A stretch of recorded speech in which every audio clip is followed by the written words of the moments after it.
Hello, hello, hello, hello, hello, hello, hello, hello, hello.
Hello, hello. Hey, hello, hello. Hello, hello. Hey, hello, hello. Okay, great. I'm gonna get in the damn thing real quick So we were on well, I figured out why how to plug in for Hello, Zoom Room 2. Hello. Who's that? Is that me? Definitely not. Okay, great. Okay, well, I was about to hop in there and make sure we could be heard, but it sounds like you can hear me, so great. Well, Sweet. you guys are the first ones here. Uh, Maurice is on his way. Tasha Jones is supposed to be joining virtually. And JY also said she would be here, but I'm not sure where she is yet either. So let me figure out where the hell people are. And they can hear me. I was just talking to them. Let's see. thank God. All right. Maurice said he would be here. He should be getting here soon. Well, what would you like to do? Um, no Just slides. Yeah, hold tight for about 5 minutes, y'all. We should be getting started here shortly.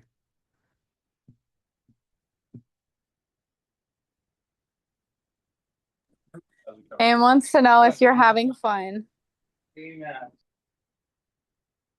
And yeah, so much fun. If you don't show up, we can always change the topic. Hooray! We can talk about Chin's latest EP. Yeah, we could. Have a little listening party. That's Ooh, true. down for that. Ugh. We could also talk about science. Oh my! She blinded me with song.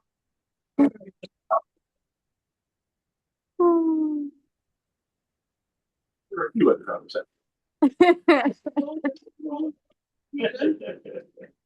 You ready for the mic? Right. So, oh, we can just have a variety of topics to talk about. Popcorn around. What you want to talk about today? Trust me, Miss Fair got about 9 topics. They all lead back to the same thing. Get up, Emails. ass, and do something. Anybody reading good books lately? Yeah. Well, Bob, have you read any good books? Yeah. Any Lots recommendations? of good books. Well, right now I've been reading Night Flyers, Harriet Tubman and the Faith Dreams of a Free People. It's good. Um, This covers more than just stereotyping. it is largely following her story, but like kind of situating her in the a lot of context about her time and also kind of like telling the story of some contemporary Black women leaders who really had a like heavy spiritual emphasis as a part of their freedom struggle, like the belief that, you know, like they basically were women of faith in their own terms who believed that God intended them to be free. So nothing was going to stop them.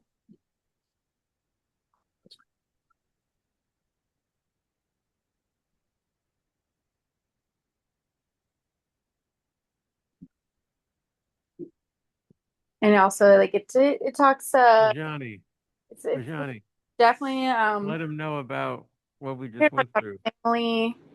Blige follows as much as you can about her personal journey, and there's also a lot of emphasis on her relationship with the natural world. Um, and yeah, and um, also just like kind of her thinking as someone who had uh very extensive knowledge of um ecosystems, whether that was like,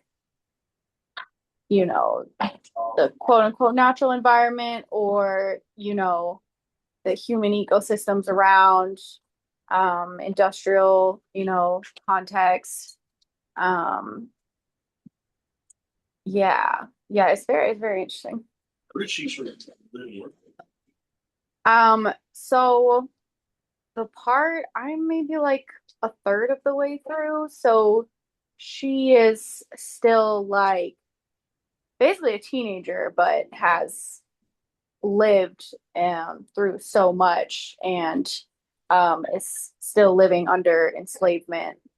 But she is like born and so far been living mostly around the um uh is that big lake over there near um Baltimore. Not um yeah. Yes. Thank you. Which if you want a little science, Let's go. that is a meteor. I mean, yes. Okay, so the author Tia Miles, she also wrote All That She Carried. She talks about that too. Like, she talks a lot about the history of the natural land. Um, Talks about that being a crater, and some of like just her uh the way that she draws connections between like meaning. So there's even like there was like a massive meteor shower that happened on a night when a young Harriet Tubman girl, who was living under enslavement and had been sent to work away from her mother and her family. But she would sometimes escape back. And it was a night that she had escaped back to her mother's after some, yes, there was like this like the author talks about how it was like documented across like different groups and cultural communities that recorded history. Recording in progress. So she was born in like around maybe like 1820.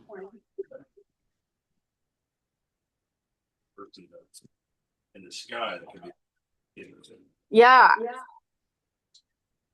And that they was like they said like the sky was raining stars. And it was like for a lot of people it was, understood to be an act of God. And people had their own cultural interpretations of what it meant and the way that they recorded it in their history.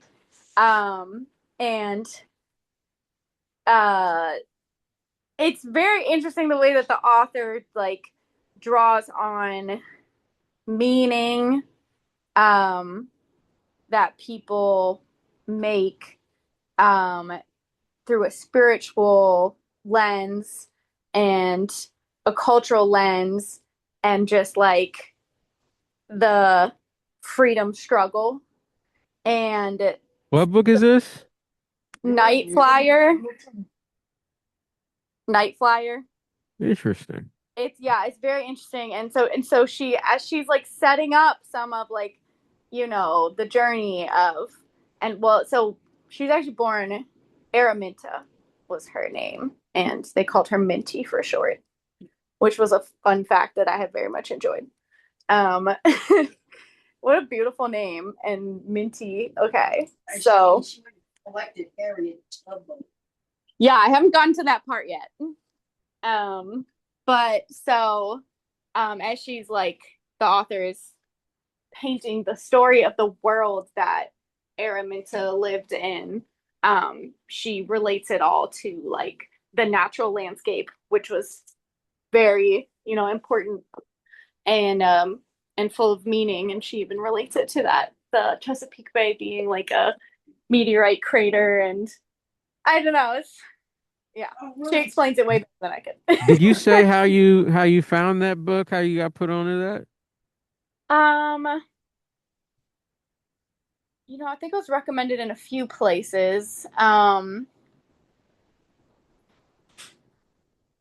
the book is fiction, but it just is historical fact. Yeah, I mean, so she draws on historical fact as much like as she can find about like Harriet Tubman's personal story, the places where she was, the time that she lived in, and then she does a lot of relating it. I find that part very interesting, like how she sort of folds together very thorough historical record and then her own meaning or the meaning that she thinks that others would have drawn from these things at the time, given how she understands them. Interesting. Night Flyer. Who told me about Night Flyer first? Man, one of these millions of calls that we get Think on about it and talk and about Night Flyer reading. yeah, think about it and maybe I think we're gonna go ahead and get started now. But let us know if you at any point just let us know if you figured it out. So Cool. I know Carol yeah, read it too. right on. Right on. All right, Ajani, are we recording and everything like that?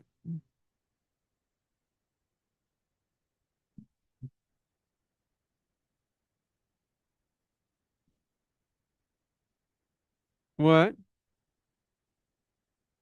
Um, well, I think it's pretty easy to join through Alchemy, so pretty easy to join through Alchemy. So it's just like the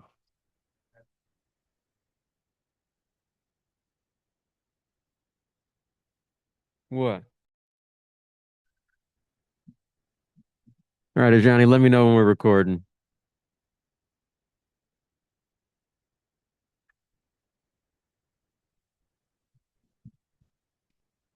Yeah, no worries.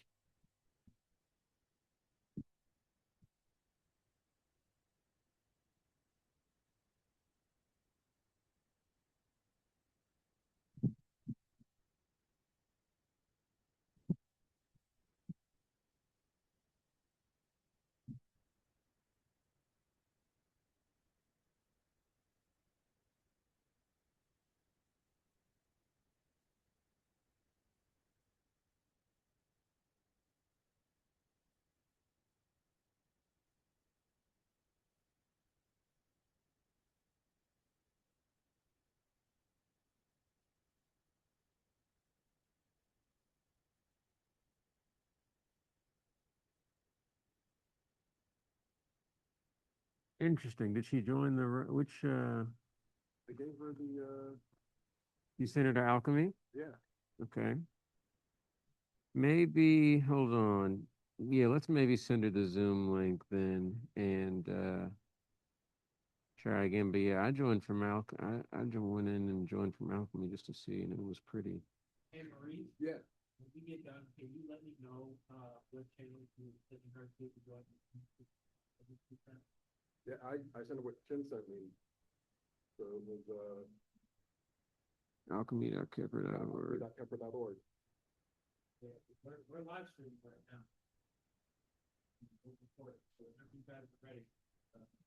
now. We're good to go? Well, yeah. Okay. No, it's okay. We can go ahead and get started with check-ins and everything. Oh, yeah. Yeah. Yeah, so it's not on this particular Zoom here. I'll text you the link, but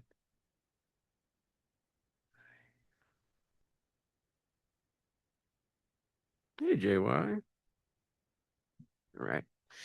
Hello, everybody, and welcome to another Mumbo Jumbo Community Conversations. I'm Chinyelu, and it's been a while.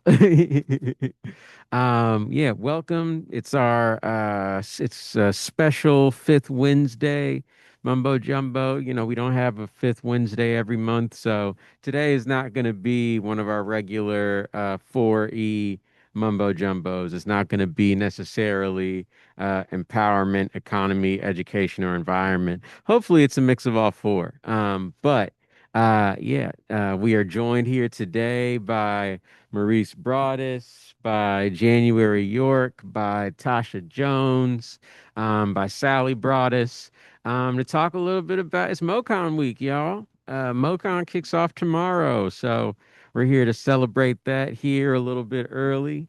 We're here to talk about 20 years of MoCon. And we're here to talk about the role that art plays in community building. So we're gonna have a lot of good conversation tonight. But as always, shout out to the Indianapolis Recorder for allowing us to stream to their platform. Um, uh, if you want to support our work, visit donate.kepler.org and support our annual campaign. And let's get into the check-in. For a check-in question today, let's do number, color, and anybody got a good idea for a check-in question today? Anybody feeling anything? No? Okay. Okay, yeah, that's fine. Let's say for a check-in question today, just because I know we're all very uh uh I'll say productive people. What's something you're working on? What's a project you're working on? Um, I'll go first. I'm feeling like an olive green 7 today.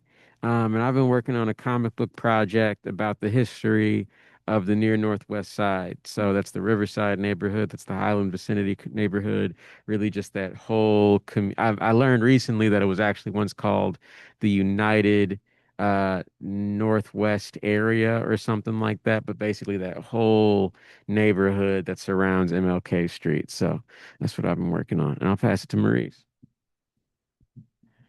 See, I'll do Sage 9 and something I've been working on. I just started a new novel project. Um, right now it's called Cipher. It's a horror novel. It's like a part murder mystery set in the hip hop community and part against the backdrop of a lot of Indianapolis politics, plus, elder gods. So, you know.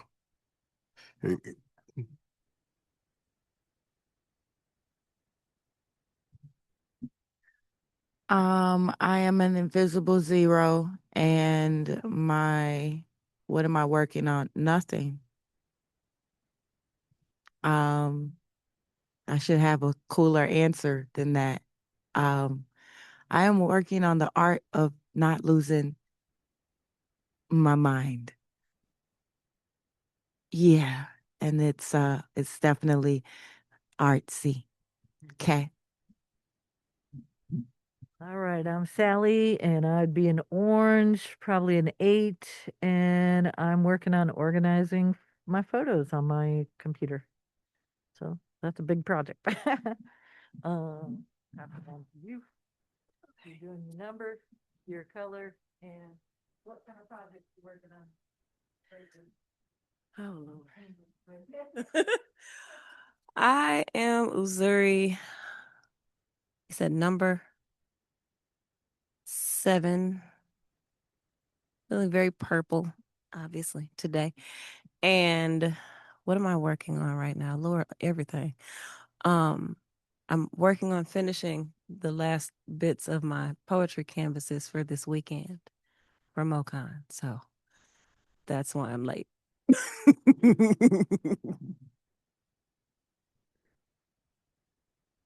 Would you like to check in?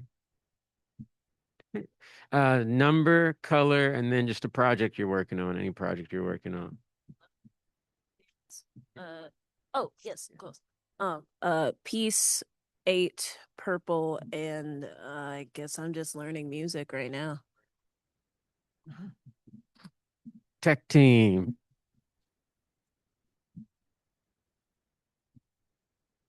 Name is Ajani. Feeling like a red 10 and something I'm working on right now. I'm working on a couple things. Working on a business plan for our 17-acre farm. Want to be selling fruits, vegetables, starter plants, and honey. Also working on a podcast right now. And yeah, and I'll pass it to Colin. My name is Khalid, and something I'm working on. project. Does graduation count? Mm-hmm. Right on. Let's take it online. Let's hear from Tasha Jones. Number, color, and the project you're working on. Hello, beautiful people. How y'all doing? I am today feeling like a sunset orange. My number is 70. Maybe, yeah, I love 7. And I am working on you know what? I picked up uh this week, I picked up Pyramids, Plantations, Projects, and Penitentiaries. It's a book I started working on in my MFA program, and I stopped working on it maybe a year ago, and I picked it back up this year. So yeah, that's what I'm working on. Right on. Pass it to the next person. We got Rasul and we got Zoom Room 2. All right, I'm gonna pass it to Rasul.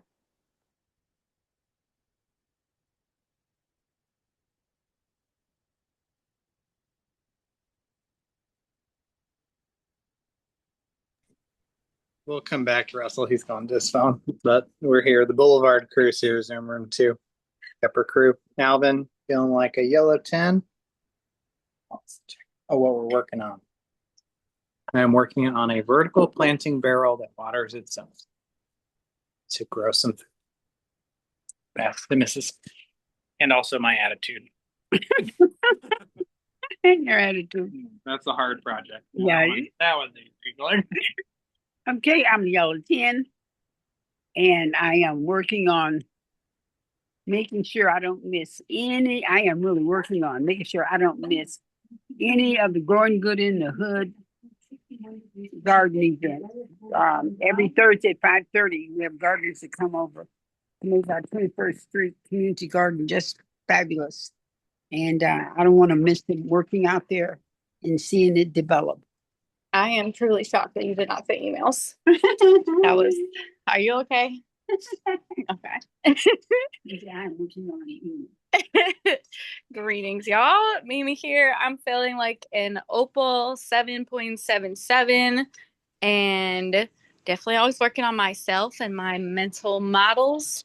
And also working on the growth of our consulting, Scarabus Consulting Group, and just how we can step into the calling to share what we know in a way that serves the world in this moment. And I will pass it to Imhotep. Well. My color is curry green. Green curry. Because I'm finished eating this fire cup of curry made by Alvin Saints and Wango. It is the bomb. So my next project is to get a refill and eat another cup of that. Beyond that, way too many projects to mention. So I won't mention any other projects. And I'd like to pass it over to one of our colleagues and friends who's joining us tonight, eating green curry. Oh, the curry is fantastic. I'm Greg. Hi, everybody. I'd say I'm say Sky Blue 2, and I am working on the planet we all live on. So, yeah, you're welcome. Oh, you're not headed to Mars? Not headed to Mars, no. Right on. Thank you very much, Boulevard crew. Well, sweet. Let's go ahead and get it started for the day. If anybody else joins throughout the conversation, we'll make some space for them to do their check-ins as well. But for now, yeah, let's go ahead and get into it. I think the way I would like to start this today, just because you get enough time to speak all the time. But yeah, so I definitely want to hear, I do want to, we will talk about MoCon and 20 years of MoCon and how that came to be and all that here in a second. But first, I would like to give our featured artists a chance to share a little bit about themselves. Well, basically, I think just go around, give us a little bit of a bio, who you are, where you come from, how your artistic practice sort of has developed over time, and then, how you came to this MoCon opportunity. And what that means for you. So yeah, anybody feel inclined to jump in there and go first? Okay, JY has called dibs on last. Um, let's see. Hey, you're right here and you're right next to me, so I'll pass it to you, Mama Missouri. Oh, so I am originally from Cleveland, Ohio, and I come from a long line of community that has always been arts led. So, um, really starting when I got into my rites of passage process around 12 is when I kind of opened up to the world of what could be for an artist in general. And at that time, my primary focus was African dance. So that has followed me everywhere. That is still my primary form of art. I'm a multidisciplinary artist now, though, because um, delved into the world of poetry and free writing and also painting and mixed media artwork. So that has become its own aspect of creation for me. And I think primarily I do it because it won't leave me alone. Um, I'll sometimes get ideas while I'm like washing dishes, and it's like, where did that come? Never mind, let me just go do it. And it seems really sporadic, but I know for me, because of how some other things come through, it's very much a spiritual practice for me. And it very much taps into the different ways that I express discipline and gratitude for my experience as a human being, my experiences as a Black woman, as a Black person in general, as a wife, as a mother. All of those things come into play with all of that. Uh, it's just who I am. I've been surrounded by different, just so much vibrancy when it comes to self expression in these various ways that I don't know how not to be an artist at this point. So it's really just who I am. Um, my why is my breath. Um, yeah, it's it's that might sound really simple, but it's really that simple for me. And it surprised me when I started painting because I just kept saying, I want to paint stuff, but I don't know what to start with. And one day my husband came home with a stack of canvases and was like, just do something to see what happens. And that led to me doing a solo exhibition where I sold every piece that I had displayed the first night. And I was just like, wait a minute, what? And that showed me like, no, baby, you know what you're doing. Just do it and trust it and be okay with the fact that it's not always going to be perfect because it's not supposed to be. But what you do, and I think this is for anybody in a practice, what you do is not about you. It's about what change it can affect and what inspiration it can offer What and happened? We how can't it hear you. can. You can you hear me now? Okay, yes, ma'am. I hear you. Okay. I didn't have the microphone close enough to my face. I think I got too comfortable. My bad. But I think that artistry in general, those different languages that we speak in that vein, are not about us. It's definitely for the collective. It's definitely about shifting the landscape of an experience. It's about leaving a legacy. It's all of these different things that make our humanity so important and so priceless. Just being able to do that, it feels like I'm able to be grateful. I'm able to show gratitude to what created me in the first place by continuing to do the same thing. Did I answer the question? Yeah. Okay, cute, because I was just rambling. No, that's good. Good. So can you talk about how you came into contact with how you came into contact with Maurice and I guess like what you'll be presenting as a featured artist at MoCon? Where'd I get you from?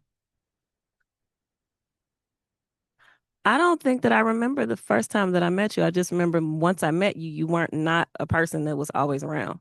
When was, see, now I feel bad because I remember when I met you.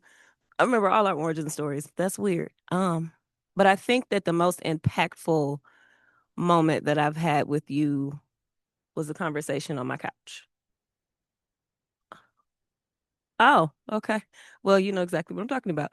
Um, but it just showed me that there really are no limits to the things that we are able to accomplish in community, but also that the things that you happen to be doing are things that are so pivotally important in the way that we see ourselves and that other people see us, and how unapologetically we get to tell those stories for ourselves and be amplifiers for these different perspectives that we have.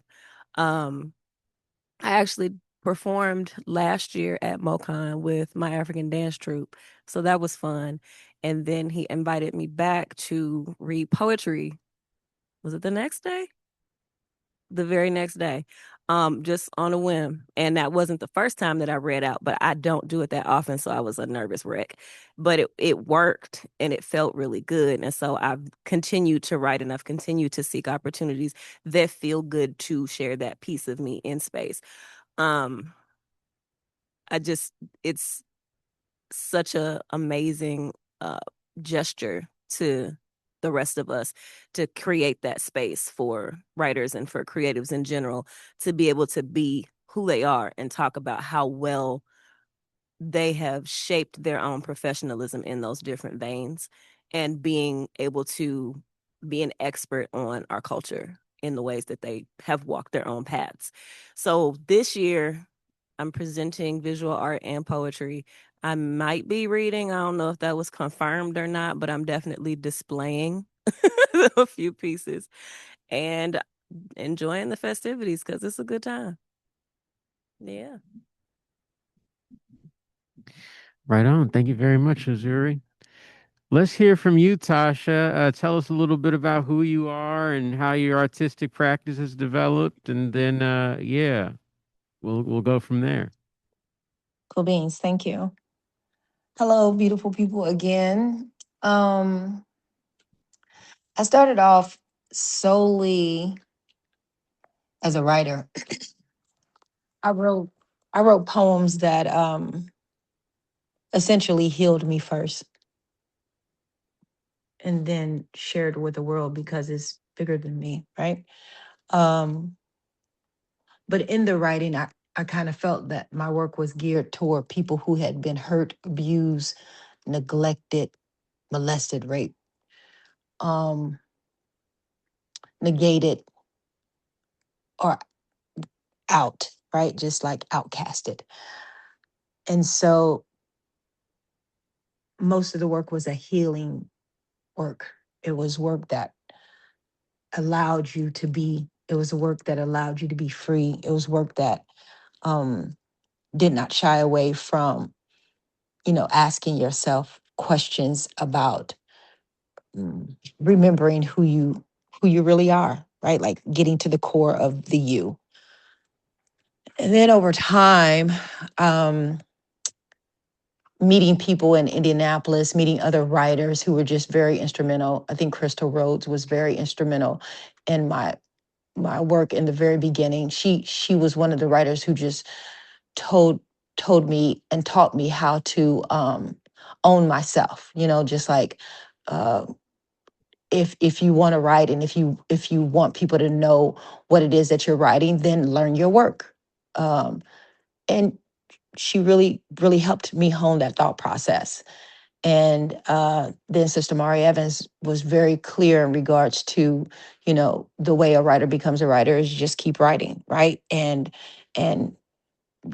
don't walk away from it. Allow yourself to sit down at a coffee table at 8 o'clock in the morning and don't get up and don't leave until 4. And that was just like mind blowing to me. Like, what? Just sit down and write all day? And yeah, like that's your job. And so I graduated from college and I really took that to to the core, right? Like I just wrote for 2.5 years and traveled everywhere performing my poetry and trying to get everywhere to just perform, just to get the work out because it needed to be out. And then I started having children. And then after having children, my partner was just like, you need a real job. And this poetry is not working. And I started drawing because I had to get the work out. Something had to give, like if I wasn't going to be on the road every day, then I had to do something. And so I started drawing in that thought process. I started drawing and teaching, and it just opened up a different door for me. It opened up a thought process to say, hey, I can really get my thoughts out in this way visually as well. And I don't have to be stagnant, although, I want to be out and performing and being present on stages. I really do feel at home on stage. But at the time, my children and my family needed me to some extent. And so I started drawing.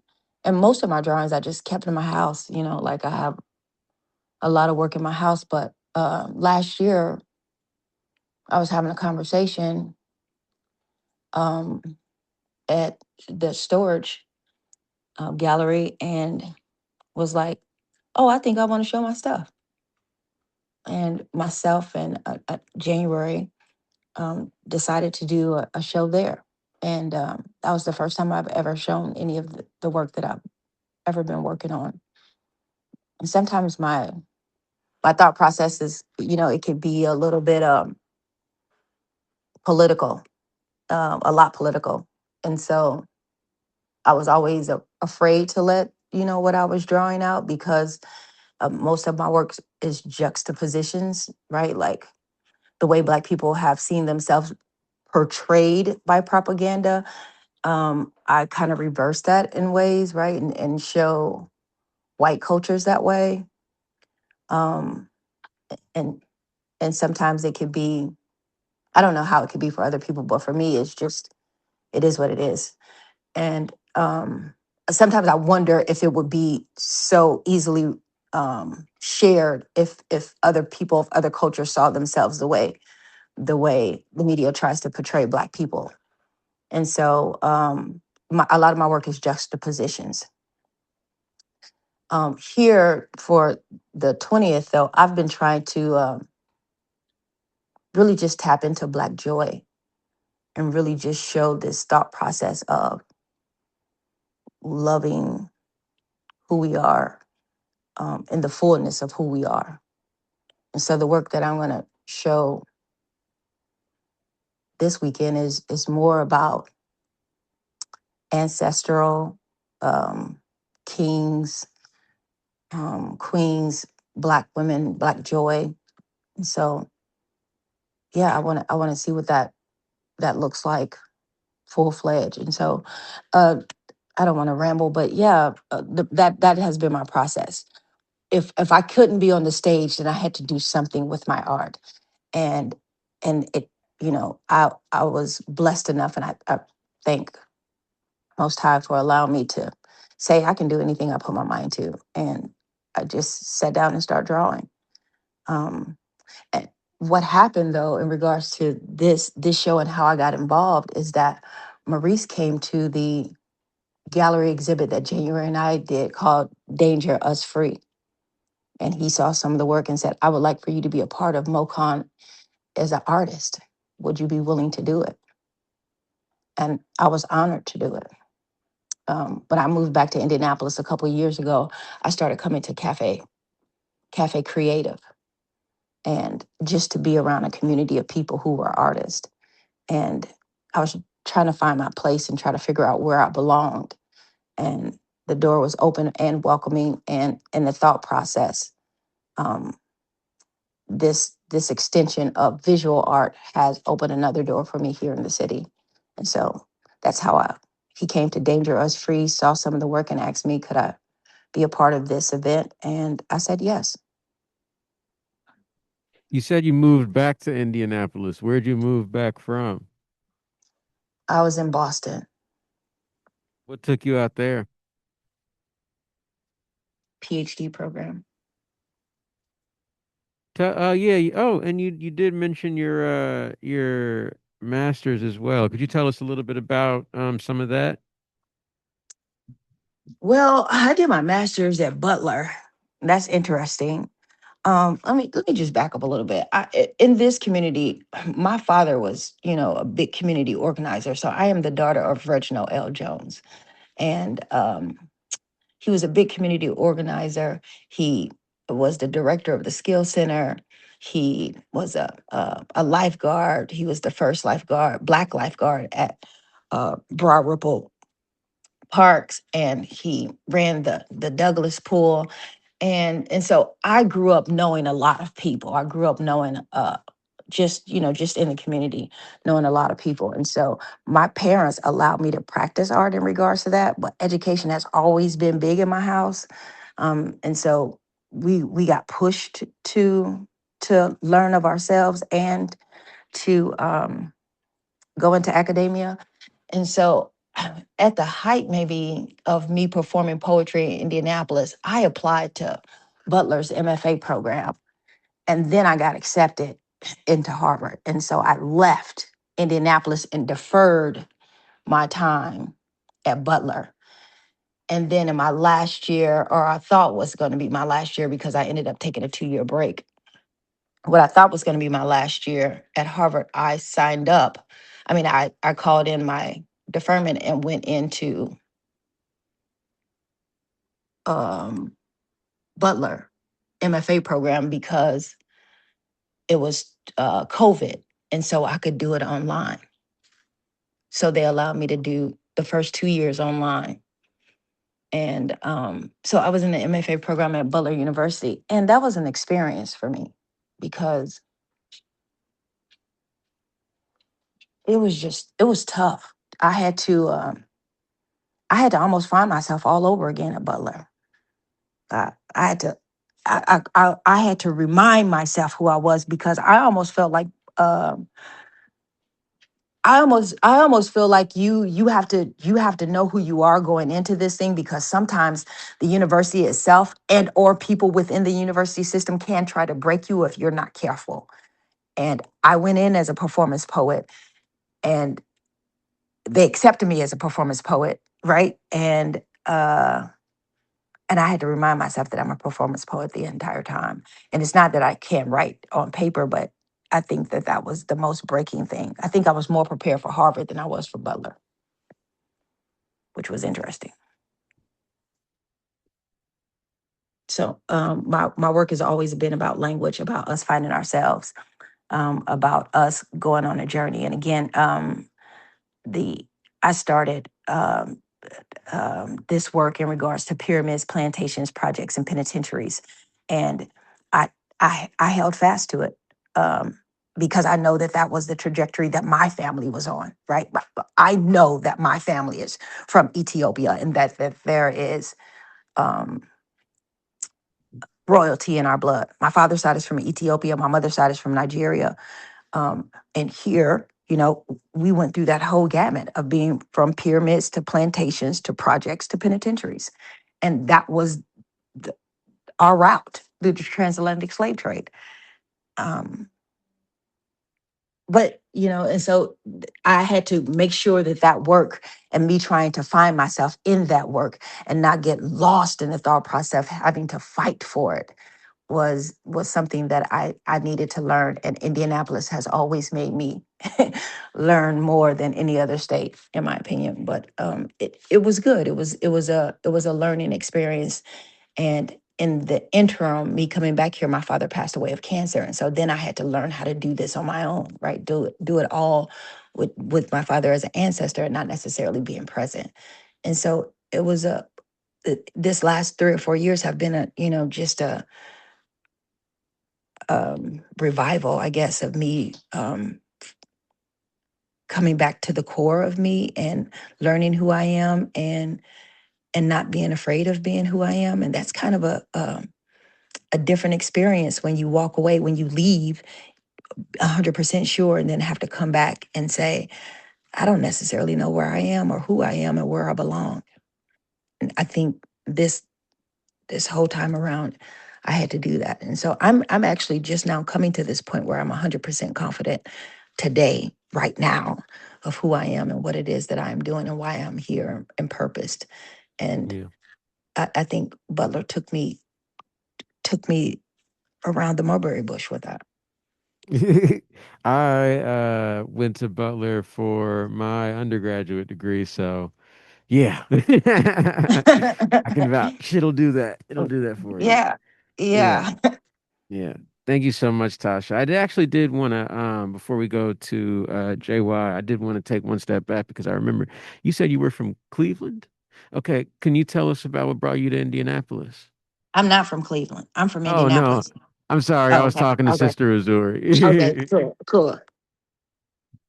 Um, I met my husband in undergrad, and this is where he's from. My husband is Bashiri, and when we got married, we moved here first, and we had big plans to move to another state and then eventually leave the country. The leaving the country part is still on the table, but we didn't leave because we had that baby over there, peace, and we did not want to raise children without stable community, and we had already established that here, and so it just didn't. And we did actually actively seek a couple of other cities out, like we could go start over in this place, but then that starting over piece was like, nah, never mind, I don't want to do that. Unless we're leaving the country, or like going somewhere where things are drastically different than there are everywhere else. It's not, yeah, it would like be a master reset. And I just really don't want to do that right now. Unless, again, we're leaving the boundaries of this particular body of land. That's it. Thank you very much. I'll pass it over to you, JY. Yeah, tell us who you are and how your artistry came to be.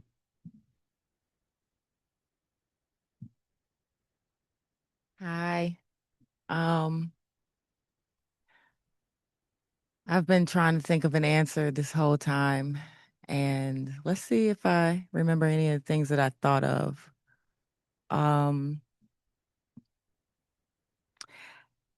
so I do not have a sense of belonging, and I never have. And I am a nomad. I have a book called Nomad, FYI. But I am a nomad in life in general. Like it's beyond wander, or well, it's not beyond wander. It's beyond the idea of traveling. I am a probably a professional wanderer and wanderer. And I say this because I knew when I was in I knew when I was in the sixth grade that I was an artist. I didn't have the word artist for it because I thought that I was bad at everything, or I couldn't do all the things that were being defined as art. I really wanted to be part of the magnet programs in junior high, and I could not find anywhere that I fit, but I knew I fit. I just knew I fit there. I remember trying to understand what a monologue was because you had to audition to be in the magnet program. And when somebody told me what a monologue was, I was like, well, I could do that. But it never got anywhere because nobody really put anything behind me saying I wanted to be in the magnet program because art is nothing in my family. Um, Money is. I come from a family that wants money and wants to make sure that everybody is making it. We weren't rich and we weren't poor, and I don't even know if we were considered middle class, but we didn't go without, and that is a true blessing. But the curse of it all is everything about my growing up was surrounded by stability, which is just something it's just not a way that I wasn't born to be stable. It doesn't seem that way. Um, so I just knew I was an artist, but once the magnet programs came and went and I was no longer in junior high, I was just like, maybe I'm not an artist. I can't draw, I can't sing, I can't dance. Like I could just list off all the I can'ts. yet and still I felt like I was one of them, and I could not understand why I couldn't be with my people. And so I say I'm a wanderer and a nomad, and I don't have a sense of belonging and never have, because writing is where I found belonging. And it was never taught to me as an art. It was taught to me as an academic. Um, but I creatively wrote all kind of stuff. And then in high school, I started writing poetry. Um, and I was getting A. Every poem I gave my teacher, I would get an A on. And I would just be like, really? Maybe I'm good at this. And so I just kept writing, like even after that was summer school before my senior year. So even after that passed, I still kept writing. And I was in a young authors program in the fourth grade. So I wrote from fourth grade until I switched over into poetry in high school. And then after that, I just kept writing poetry. And I always felt like there was this inner artist in me that didn't know how to do anything. Again, I don't know how to draw. I don't know how to paint. I don't color in the lines. I'm all the on paper, I'm all the no, you can't do it. No, you're not. No, you're not good at that. But internally I always felt like, yes, I am. Um, and why can't I put some paint on the canvas? And so I would draw stuff.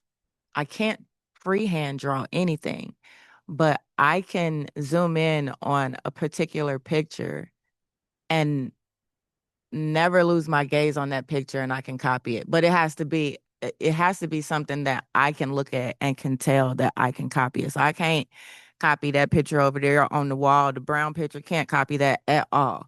But my mom's wedding program had two doves on it facing like the same direction, but like kind of back to back in their wings and all this kind of stuff. And so I started trying to draw those doves. And once I realized that I drew the doves, I would tunnel vision in, and I did a lot of pictures like this. I would tunnel vision in on the details and try to get my pen. I'm left-handed, so everything is weird anyway. And I would try to get like my hands to do what the picture was doing and what my mind was saying it was doing. And once I did it, I remember going and showing my mom, like, look what I did. And she was like, oh, that's good. That's really good. Okay. And respectfully. But I kept doing that. So I would sit outside on the porch and I would draw houses on the block that I could see that I thought I could draw. I would draw Garfield. I would draw Homer Simpson. It would have to be stuff with enough wide or loose detail that I could do it. I couldn't do super intricate stuff. But then amidst all of this drawing, I would also be writing. And so it all kind of, well, not the drawing part, but the writing part, I never had any intention with it because my family shot that down real quick. Journalists don't make no money. Writers don't make no money. You're not going to school for journalism. You're not going to be a writer. You're going to be an engineer. And even when I feel like I've said this a lot, this part of my story, but like even when I retell that, I can still hear everybody telling me to go be an engineer, and that there are all these different types of engineer. You can be a computer engineer, or you could be a mathematical engineer. And I just these the words, it's so it's almost poetic in a sense. The words magnet program felt like butter in my ears. Like they just felt like, ooh, tasty. But then like the word engineer and mechanical and mathematics and computer sounded like nails on the chalkboard, literally. Like I didn't even know what engineers did and maybe still don't. I was defiant against that idea that that's what I had to go do to be out here. Um, and so I didn't go do it. And then I didn't go to school and I didn't do anything. I did other things. And in the midst of doing other things, I met people, and my life changed and turned into a very downtrodden place. Am I ever happy? Like my early 20s was just I had these highs, and then I hit this crashing low of despair and a desire to no longer be alive. It just didn't make sense to me that I had come 23 years and could had nothing to show for it. Not even the art that was inside of me that I felt like was there, but had never been nurtured, and I had no idea how to nurture it. Um, I knew about spoken word, but I did not know that it was a thing in Indiana.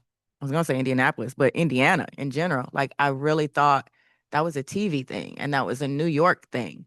I saw Jessica Care Moore win Showtime at the Apollo. I was literally watching that episode that night when she won that. And I remember thinking, oh my God, I can do that. I could probably go to Apollo, but there are no open mics in Indianapolis. There's no poetry, culture, or community in Indianapolis. So I'll just keep writing in my little poetry book and never think twice about any of this. And I didn't. I didn't have plans. I didn't have goals. I didn't expect to go to an open mic or anything.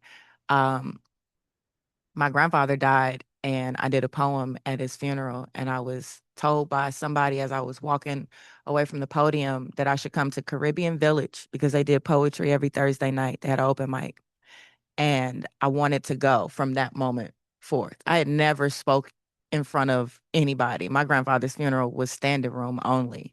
I had never spoken in front of that many people, but it was so like, I have to do this. Like, there's no choice. I must do this.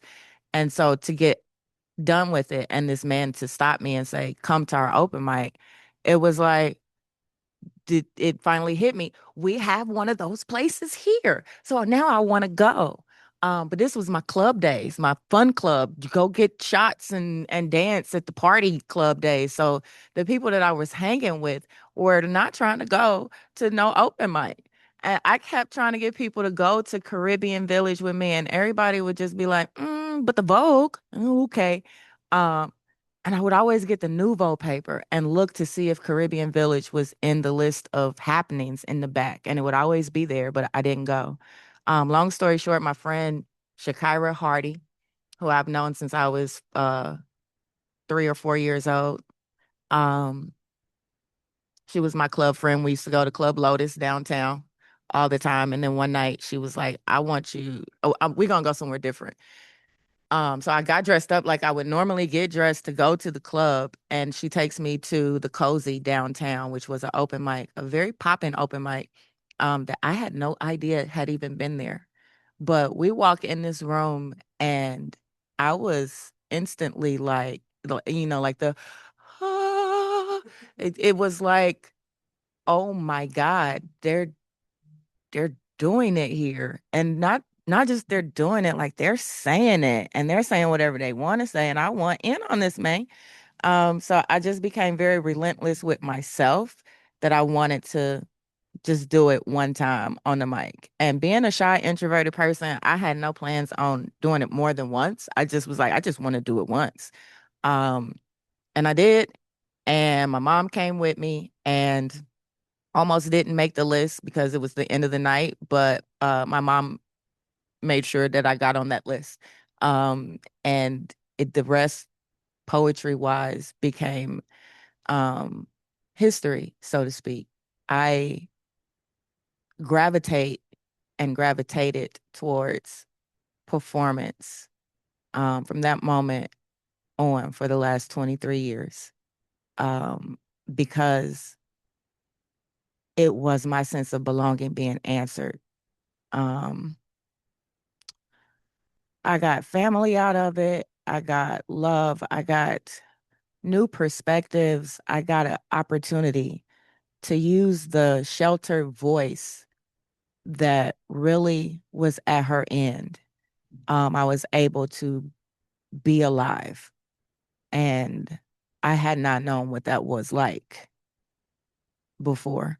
I mean, I had been alive, obviously, but I had never ever used my voice. And in this first year, I couldn't stop using it. I couldn't stop. I would write every week. Oh, I would write all the time. Every week, me and Gabby, we would try to learn poems from memory every week. And I would go every week. I went every week until they closed. And I followed poetry everywhere it went for that year and a half, 2 years that we were just kind of like open mic lists.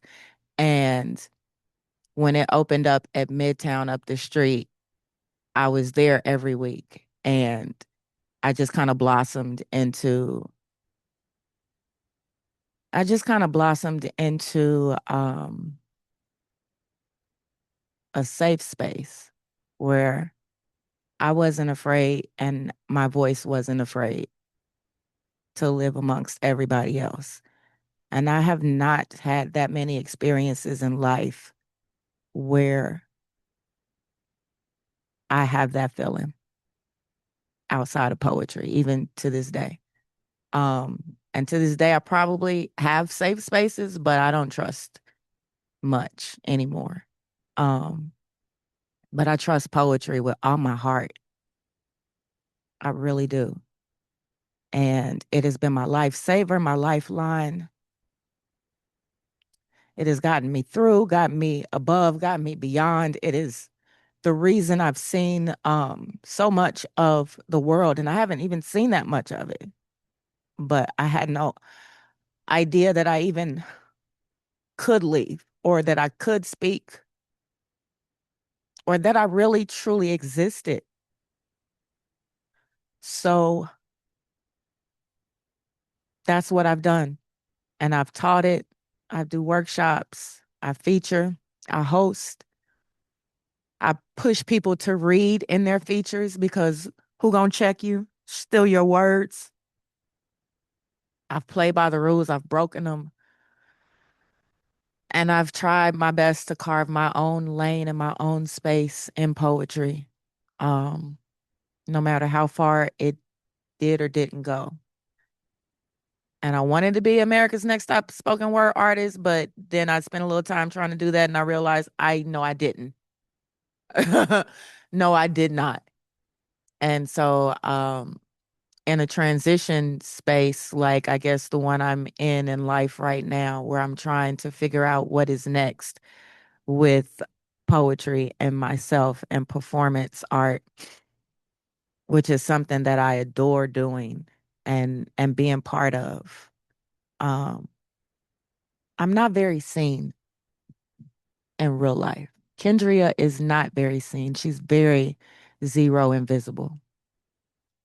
Um, so it's easily addictive to get somewhere and become someone where people want to see you and they want to hear from you and they trust you with their people and they trust you with their kids and their panels and their microphones and their audiences. That's an addiction for me. And in that addiction, the idea of being an artist, multidisciplinary, I suppose. I struggle to consider myself that because I still don't feel like I'm good at a lot of these other things that I do, but I do them. And sometimes I show them. So they must be good enough. So I'm dabbling in visual art because I was inadvertently became an art teacher for an old job. Um, but I'm not an art teacher. So I had to like learn some stuff to teach. And in learning the stuff to teach with canvases and paint, I learned some techniques and some things that I really was like, oh, this was for the artist in me that can't draw. Like, this is it. And so I do visual art, and I do resin art. I've shown resin art at Meet the Artists. Almost set my house on fire making a basketball. You learn real quick with resin. It'll teach you and kill you. Um, so I do a lot of, I guess, different art styles, visual, resin, and honestly, I'm a person that can go in Michael's or Hobby Lobby and stay for hours and discover what I can do. Like, I don't know what I can do till I go up one of these aisles and be like, oh, this wood board right here needs some rhinestones. Um, so I'm an artist internally deep, but I'm a writer first. And I always say that I'm a writer and a poet because I write.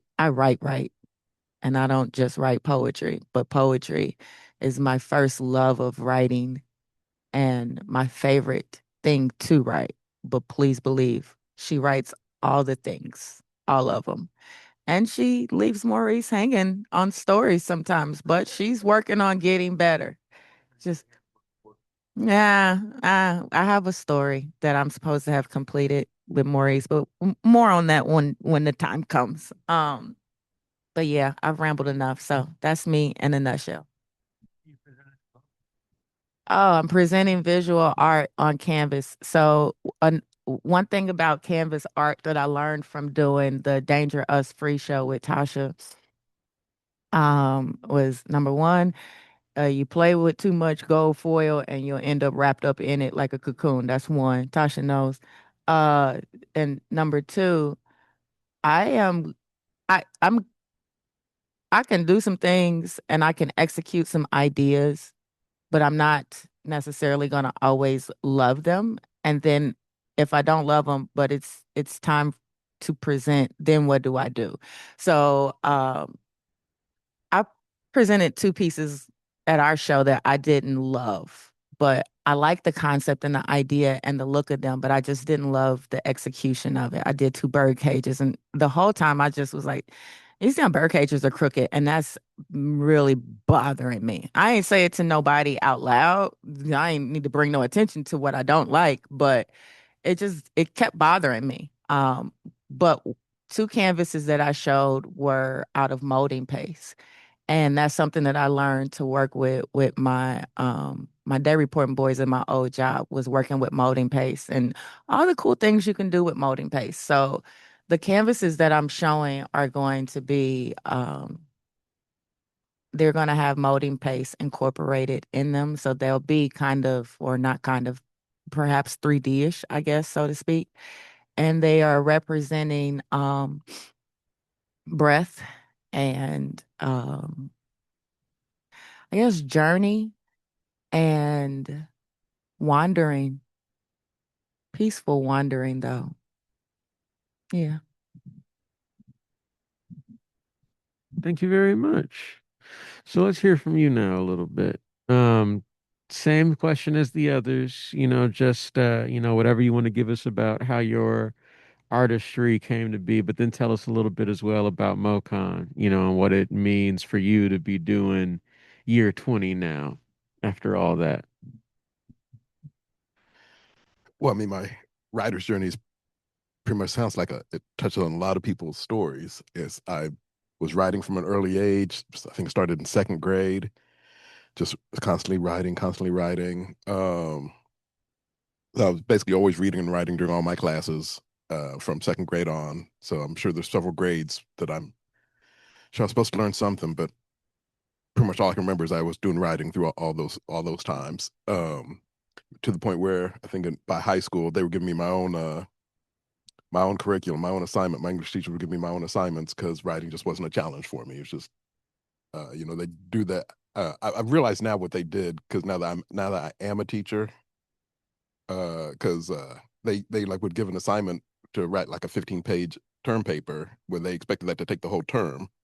I would do it overnight, so I had the rest of the semester to goof off. Right, right. So that's when all of a sudden now they're giving me, oh wait, we got to give you your own special curriculum. Nah, they just need to keep me busy. I realize that now, but but the mythology of Maurice. Oh, I had my own special curriculum. Da, da, da, da. So, and then when I got to college, my parents were the same way. My mother in particular was just like, yeah, I'm not going to pay for you to go have a creative writing degree. You're going to do something practical, and it wasn't an engineer, but for me, it was being a nurse, and then we had to compromise with me being a scientist, which is why I did get going to school and I did get that biology degree. Um, but for the first 2 years, I gave up writing. Um, and then what you said, Zuri, It says, in fact, I even wrote it down because like that's what it was. Writing is how I breathe. And so for 2 years, I was holding my breath and I'd learn to breathe again. And so on the side, I would use my electives to take creative writing classes. Then eventually my mother figured out what I was doing and it was like, okay, you're done now. But like even then, my last teacher I had at the school was just like, hey, did you research me before you, it was an independent studies course. Did you research me before you took this course? I'm like, no. So it was a random pairing. I shared my journey of wanting to be a horror writer and all stuff. And then he's just like, yeah, I did my dissertation in Stephen King and Clive Barker. Right. So I was like, oh, and I guess I am on the right path. And so that's how I started on that path. Um, and that's I think that was 93 when I think I won my first writing award in 93. And fast forward to 2006, and by this point I'm still a scientist. I'm doing a scientist full time, but I'm also doing a lot of ministry work. So I'm helping to plant a church. And the one day the pastor comes to me and says, "Hey, I'm looking for different ways to do ministry. You want to minister? Can you come up with any sort of outside the box type of idea to do ministry work?" And I was just like, "I got you. How about we do a horror writers conference, except set it in the church?" In fact, I have a friend whose name's Brian Keene. Right now, he's really hot because he did these zombie books, and now all of a sudden, zombies are now really, really popular. And I'm gonna have him come in, and I'm gonna have him do a sermon on his non-belief in God. Pastor was not thrilled with this idea, but we went ahead and did it anyway. And another thing that was going on was by this point, I'm going to writers' conferences and everything. My wife was like, "Well, it goes on at these writers' conferences anyway." I'm like, "Honey, tell you what, we're going to host one at our house." And so Brian was going to speak on Sunday. We had a bunch of folks came into town on Saturday night, and I remember Sunday morning she goes, walks through the house and like, it's like a bomb went off at a writers' conference because she was just walking through the house, stepping over bodies because we just wherever we stopped, that's where we slept. And that was that was the time. And then we eventually got dressed and went to church. So that, by the way, was MoCon 1 in 2006. We went for about 10 years doing it in out of churches. Um, and then I figured after 10 years, I was like, that was a good run. Let's pack it up. We're done. We did a whole lot of celebrating. So it's like MoCon 10, we made it. We made it. We done.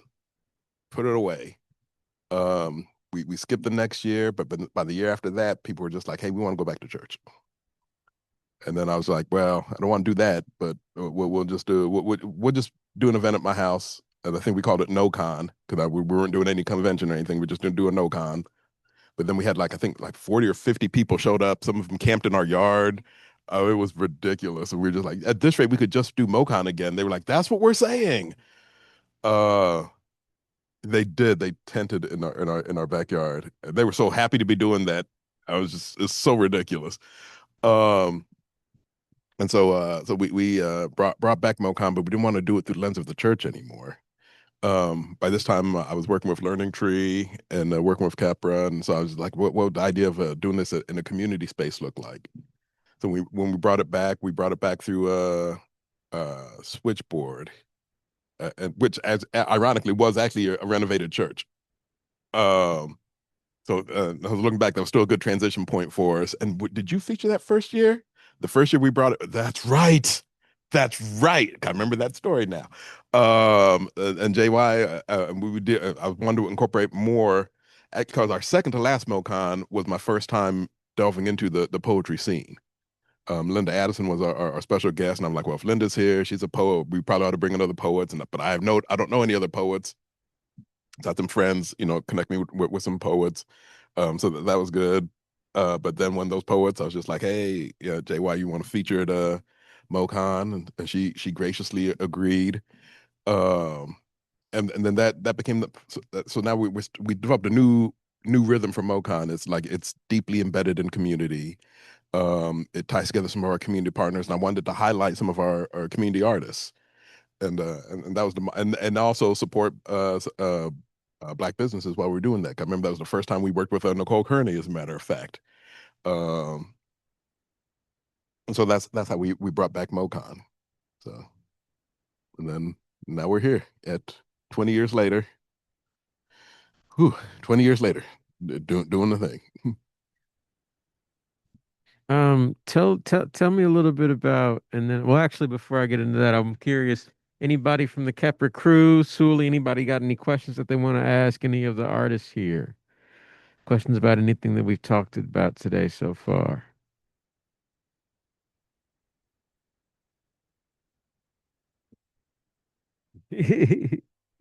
Oh, that's funny. Okay, well, if that changes, just let me know. But I think now I kind of want to go around and ask about you spoke to this 20-year journey of just like bringing people together. So, just tell me a little bit about the role that you see like art playing in your community building practice and what that looks like. And then I want to hear from the rest of y'all as well.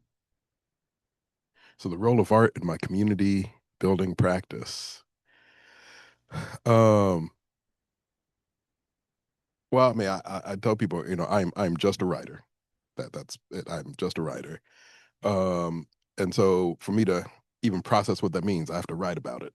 And so someone's Products, coming off mic. Oh, products. I'm, here we go. I'm. Took me a while to get off the mute button, but when you get through with that presentation, if you guys could speak to what do you see as the greatest opportunity for artists in our communities in this particular moment of uh, global transition. Thank you. Okay. Um, so let's see, where was I? Oh, yes, I write about. I have to process my thoughts and everything through writing, and so this whole idea of I want to use writing to impact the world, to make changes, to do these shifts and everything, but I don't know how to do that since I'm just a writer. And so I ended up writing the novel Pimp My Airship to figure out what it meant to be a writer who's using their gift to change the world, or actually to impact their community. And what it means for them to find their voice. And I actually did it through the lens of a spoken word poet, whose name is Sleepy, um, and and which was kind of symbolic of where he was at because he's living under these. And actually, this kind of speaks to touches on M's question. He's living under all these extreme oppressive systems, right? Because it's an alternate history story and environment that I built this world in. Um, but he's comfortable. What everybody else is feeling the pressures of this changing systems and this oppressive systems and injustices, but he's found himself a comfortable little spot where he has a secured little day job, covers his bills and everything, and then at night he gets to every now and then just slip away and do his poetry thing. So he's a nice comfortable life. He doesn't have to make any changes. But then he encounters another individual, 120 degrees of knowledge Allah, who's these two are two of my favorite characters I've ever written.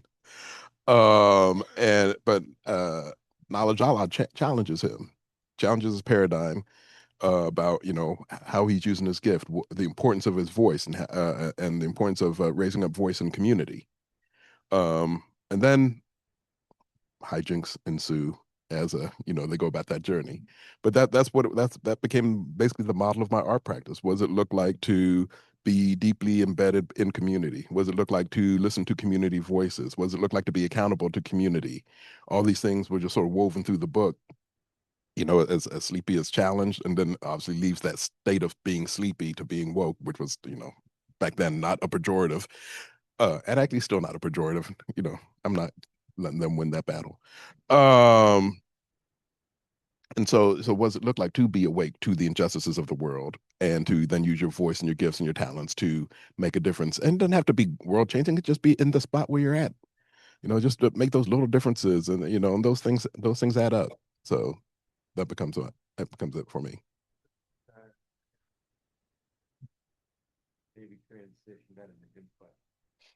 But where do I see the opportunities?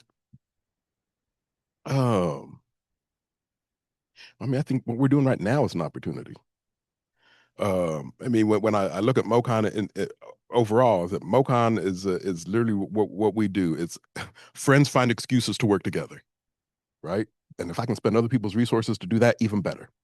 But it's like, how do we create opportunities for one another? And we're doing that through the lens of relationship. Like, we have these gifts and talents. How do we support each other during these times? Because these times are always going to be these times. I can't look back. I'm thinking back over my 56 years. And like, these times have always been these times, right? But what's been consistent has been developing relationships and having those relationships, because it is. If it's hard to be if it's just me out here on my own, it's tough. I'm going to be blown about by the winds of circumstance. It's a lot harder to blow me around if I'm anchored by community. And so that's one of the opportunities. It's like, so being a part of a we rather than just me. That's one opportunity. Then, and I know that any room I go into, I take my community into those rooms also. Any rooms my community goes into, I know I'm in those rooms too. So because that way we're securing opportunities for one another. And so I think and so I think that's the big thing for me is like, how do our relationships support one another, encourage one another, hold each other accountable, push one another. I think that's where the opportunities are for me. Let me pass it to you, Tasha. Talk a little bit about, how you see art, the relationship between art and community building, and then what you see as the opportunities are for artists in this, particular historical moment. Yeah. Um, I think, thank you for the question. I believe that art and artists have a beautiful opportunity right now to tell the story. Not only tell it by speaking it, but write it, by documenting it. I think that our multiple stories need to be told, shown, heard, seen, felt, spoken in every way possible, right? And as many ways as possible. I think we have lived in a country that immortalizes the single story, and artists have an opportunity to lend to a broader tapestry, to expand um, what the story, to expand the story. Period. Right.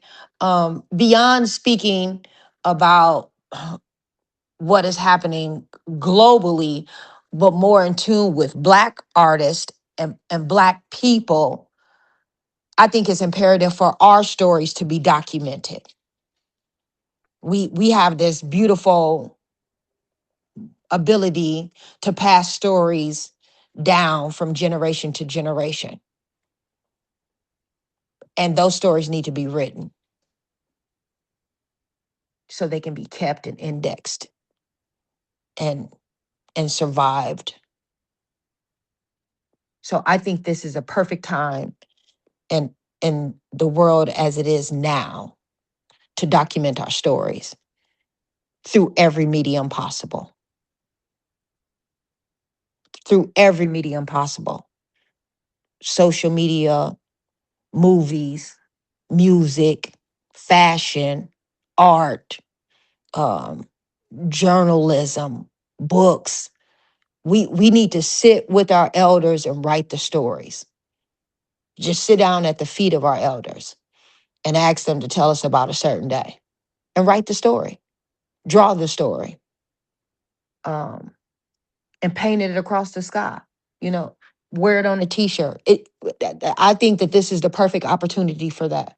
I think we are now living in a renaissance, and we as the artists have an opportunity to do exactly what happened with the Harlem Renaissance, to do exactly what happened, in our history. This is the time. This is the time. Every poet should be speaking, every artist should be drawing.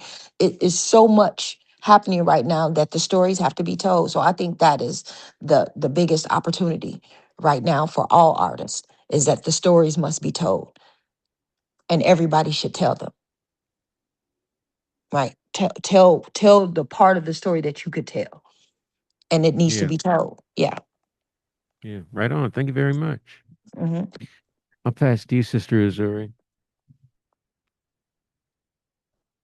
clear on what I'm saying. What's the greatest opportunity for art? What I recognize, I won't say most, but what I deeply recognize about artistry is that it is directly a combative tool to oppression. Because the easiest way to silence a people is by stifling the voices of the artists who tell the tales. And if we refuse to shut up, then they cannot tell us that we do not exist.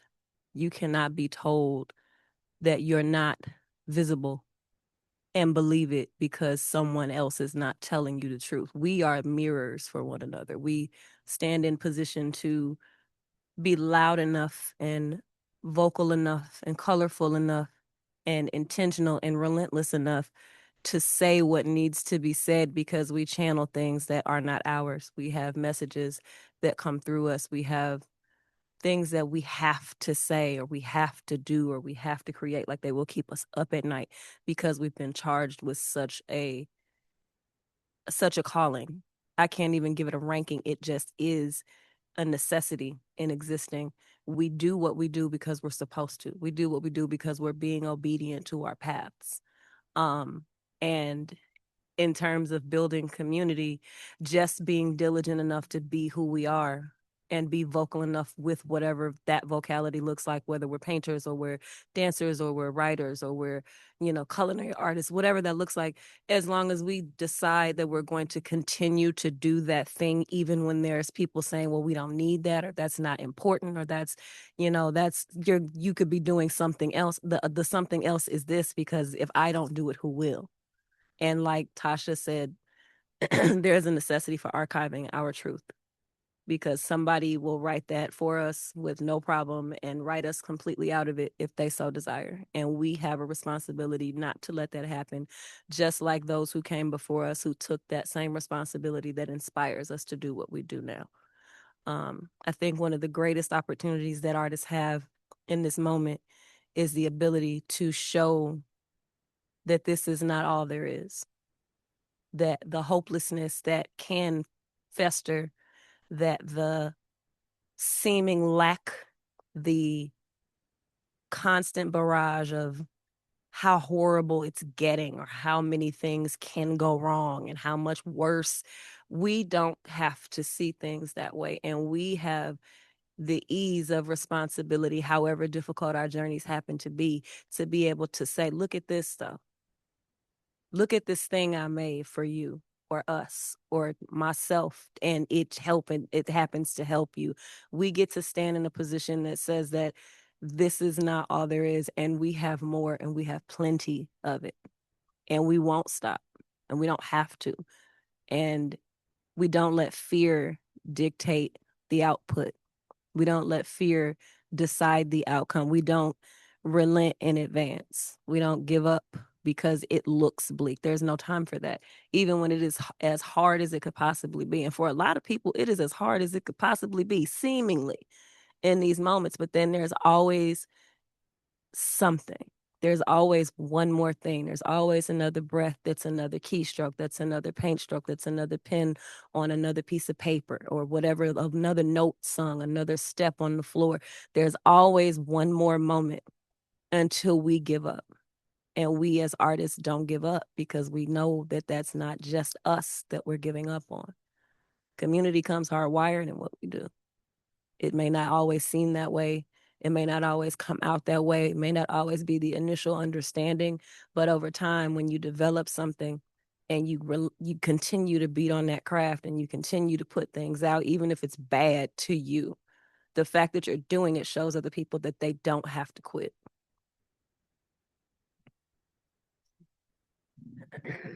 Thank you very much. Same for you, JY. I feel like everybody's already given the answers. What's left for me to pick from? I don't know. I think two things came to my head. I remember doing one of the first shows that I got paid to do for like $15 was the Reno Hype Show. And it was it was being held out at the Avalon in Castleton, which is now 99-cent juicy crab or whatever it's called. Yeah, I don't know what it's called, but I know it's some crabs meat in there. Um, so it's Castleton. Yeah, it's black people in Castleton, but it's Castleton. It's a lot of white folks in Castleton. There was a lot of white folks at the Avalon because that was like a little, it wasn't a supper club, but it was a supper club. Like, yeah, it was a nice little spot um to go get a drink and a little meal after work or something and kick it. But it was a predominantly white spot. Reno got his show at this spot somehow and brought all the black folks, all the black artists up to this spot. I did a poem called Power Within Beautiful Black Skin. And it was the most innocent poem about Black history that could be. I was still, like I said, this is my first time getting paid. This was probably 2005. So I was still fresh, still very new to performing. But this poem I was so very proud of because it was long and that was memorized and it was black and it was black pride. Um, and I did this poem and I remember after I got done with the poem, so there were of course some people that came because it was Reno's show, but it was still a predominantly white audience. And after I got done, somewhere between me getting done and the show ending, there were some white people that were in there that were offended deeply. And they were offended deep enough to go to management and complain to management that they were offended that this little Negro done got up here with this spoken word thing and talked about being black in front of us. And the management went to Reno. And then Reno came to me. Like all this stuff happened very quickly. And the people they weren't even gone. They were like as close as you and Zuri. And very, arms folded and just sour patch faced because how dare you it wasn't a poem like it wasn't that kind of poem. It was just the Black Pride poem. And our history is our history, but it was just a Black Pride poem. It is the one and only time it offended somebody, but it offended them. And it became such a problem that management was threatening Reno to not allow him to have his show there anymore. And so Reno is talking to me and is like, um, I don't know if like we need to like apologize or like I don't like this is a long time ago, so I don't remember his exact conversation, but I know apology came up to which I was like absolutely never going to happen because I've done absolutely nothing wrong and there's some colorful words that I won't say right now. So long story short, that was that piece. The other thing that it made me think of, and I'll make this make sense in a minute, is when I first started going to the Cozy regularly, being new to the mic, new to this voice, I'm just writing it all out. The hell with everything. Like I wrote whatever I wanted to say, however I wanted to say it, I wrote it and I said it. I did poems back then that I probably would never do today just because I don't do them kind of poems, but anymore, but I write them. But James Depp Sr., I believe, and Cafe Kaumba crew was always in the audience. They had a table. And James Depp Sr. got on the mic and did a poem about poets who use cuss words in their poetry. And I was taken completely aback because who you, sir? Like, I now, who am I in real life? But to me, it was like, who are you to tell me what I can't say in poetry? And I took to my notebook and wrote a poem that I still have called Welcome to Spoken Word, where I just unleashed the dragon on what I thought about this man saying that I can't cuss in my poems. It wasn't disrespectful, but it wasn't holding back either. It was, nah, bro, I'm getting ready to drop some 4-letter bombs. Like this is happening. Um, my point of these two stories is I think that for me, that is the community and the future of art. Is I'm a rebel. I'm an Aquarius. I am so very rebellious against it's how dare you? I will let you know. And I'm not a person that's going to come up to you and be like, how dare you? I'm going to write it. And then when you're in the room, I'm going to speak it. And then if the shoe is fitting you, then I don't know what happens next. Hopefully nonviolence. But art to me is to be rebellious. It is to push back where when you hear, when you feel, or when you experience stuff that's just wrong, or even perspectives that, even if they're not completely wrong, they don't leave room for other lived experiences. I can respect that you don't really like to hear a bunch of cussing in your poetry because I don't do that much in my poetry now. So I have a different perspective on his poem from 20 years ago today. However, who am I to get up here and tell you that you're less of a writer or that you're less of a poet because of how you speak your words? No, to me, that is now it's my job to let you know that I am just as much a writer and a poet and an artist as you are. My journey is different. I might end up right where you are one day, but my journey right now is different and it is to be respected.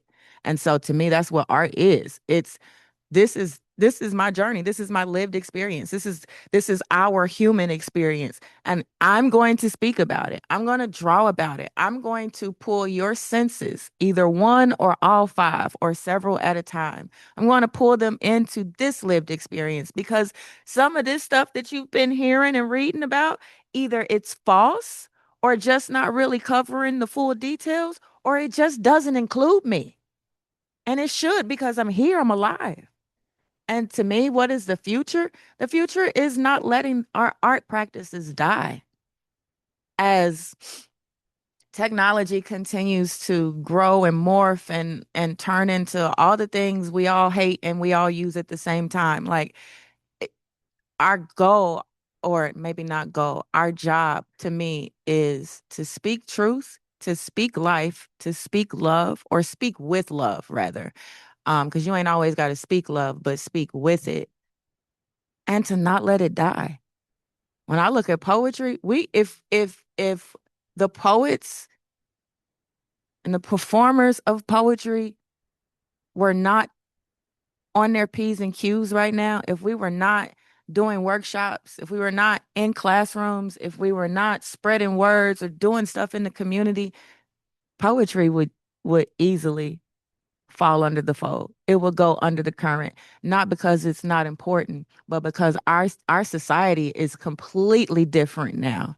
And attention span is completely different. How we consume is completely different. Getting people to come sit in an open mic and pack that bad boy out today is not as easy as it was when I went to the Cozy and showed up in 2003, or when people were at the Omega Center or St. Peter Claver Center before the Cozy, or even at Midtown in 2009. It was easy to have Midtown's parking lot fat every single night. Styx hosts a spot 2 doors down from here. It's not packed. We host a spot. It's not always packed. It depends on who our feature is and who they bring. This could be a dying sport if we didn't stop it from being that. And that's with every other form of art. Art should and will always exist, but it will always exist because we have artists that take their art so internally serious that they'll be damned if they let it die out beyond them. No, this practice got to stay. I gotta go talk to the kids. I gotta show them that there is power in your voice right now. I got to let them know, even if they never let anybody hear the words in their notebook, that there is power in writing, that there's a safe space in your notebooks, and there is a stage that is open for you. One of my students just performed at the Etheridge Night Festival this past Saturday. She's a ninth grader.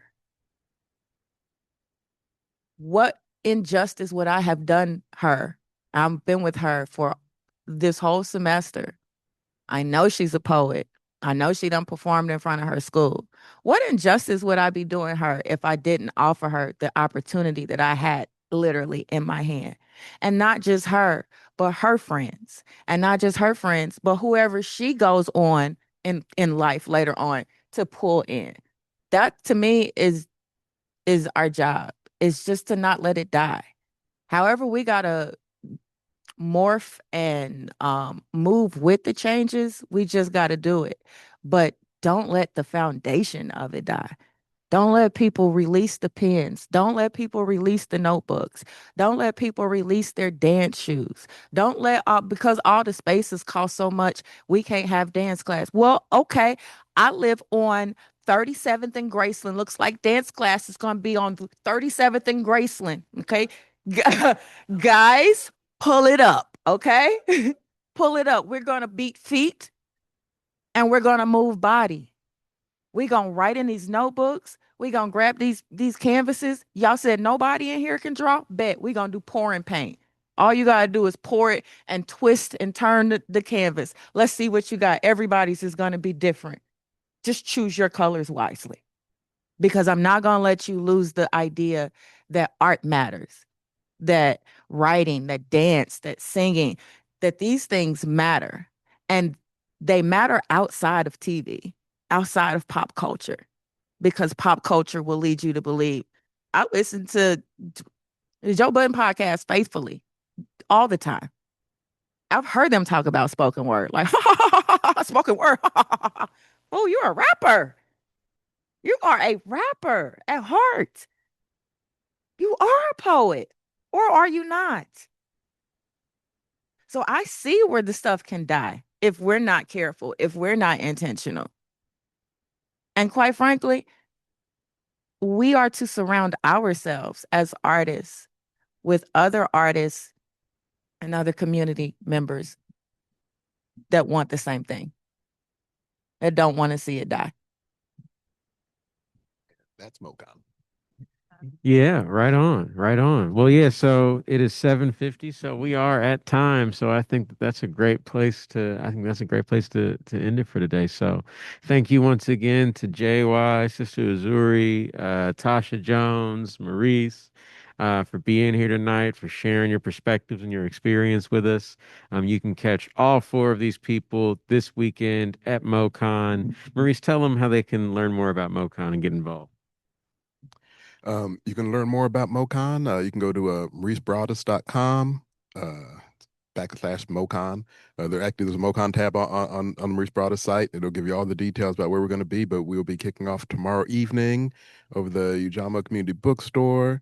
It'll be a panel discussion featuring three of our guests of honors, Dr. Kenitra Brooks, Dr. Regina Bradley, and my best friend, Dr. Cheshire Burke, in a discussion that will be moderated by, is that a Dr. Tasha Jones?